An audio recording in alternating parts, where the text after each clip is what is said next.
The 18th annual LA Art Show returns to Los Angeles Convention Center and opens with a gala benefit preview on January 23rd and extends through January 27th. In what is the most diverse art fair in the world, this year's art fair features more than 100 galleries from 14 countries exhibiting works that span 5 centuries. The re-energized focus of this important art fair will present as a special featured exhibition a provocative and revelatory exhibition entitled Letters from Los Angeles. This exhibition will reveal how LA is identified and self-identified through text in a manner that has never been presented before. In this special exhibition, curated by Jack Rutberg with the assistance of Aldis Browne, history is revisited and refocused upon in a new and exciting way. Letters from Los Angeles is an exhibition that distinguishes Los Angeles in its unique use of typography. Text, numerals are pretty much evident in modern art since the late 19th century, when the French poster artists like Toulouse-Lautrec and Jules Chéret and Steinlen were dealing with the cafe scene and advertising, and that was unique in all of modern art with the invention of the poster. But Los Angeles artists have done something rather extraordinary, moving well beyond what the Russian constructivists, the Bauhaus, the surrealists, and even pop artists used in terms of typography in art. LA artists have been merely depicting their landscape.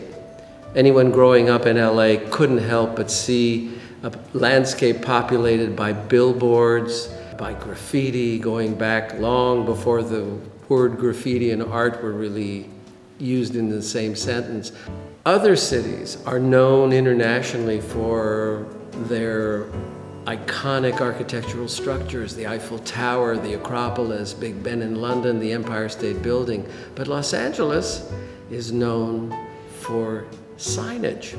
The Hollywood sign, 20th Century Fox, MGM, so on and so forth. So it's not unusual to think in terms of artists of Los Angeles seeing letters as merely another extension of their landscape, as an artistic device. Sometimes these works are inspired by literature, but in fact, most often by the branding that we have subliminally become so much in sync with. So you have artists like Ed Ruscha, who's been known for his great, depiction of the Hollywood sign, but all of these artists in this show are remarkable in that they are distinctively Los Angeles. And whether you're looking at the calligraphy of some of the artists here making political statements, pop statements, ironic statements, and some very serious questions about art and racial profiling, etc. It's a powerful show, and yet there's a levity to it as well. We see the works of Hans Burckhardt from the early 80s, reacting to his witnessing graffiti in the streets of Switzerland, and he comes back to Los Angeles and makes this powerful body of work on the graffiti that was evident in Switzerland. So LA artists are both responding to political, social events, as well as merely the design of their city. These two works by Ed Ruscha are kind of an interesting connection to this exhibition. Not only is this Letters from Los Angeles, but here Ed Ruscha takes his most famous image, the shape of the Hollywood sign, and makes a social commentary about Los Angeles. The titles of these works deal with the decaying of a monument. You see the decay and then the further decay. What also distinguishes them and makes it very strongly relatable to this exhibition is that they are indeed letter size. So we have both letters and the size of a letter envelope. So we see this kind of ironic, kind of pop idea and the way words and ideas connect.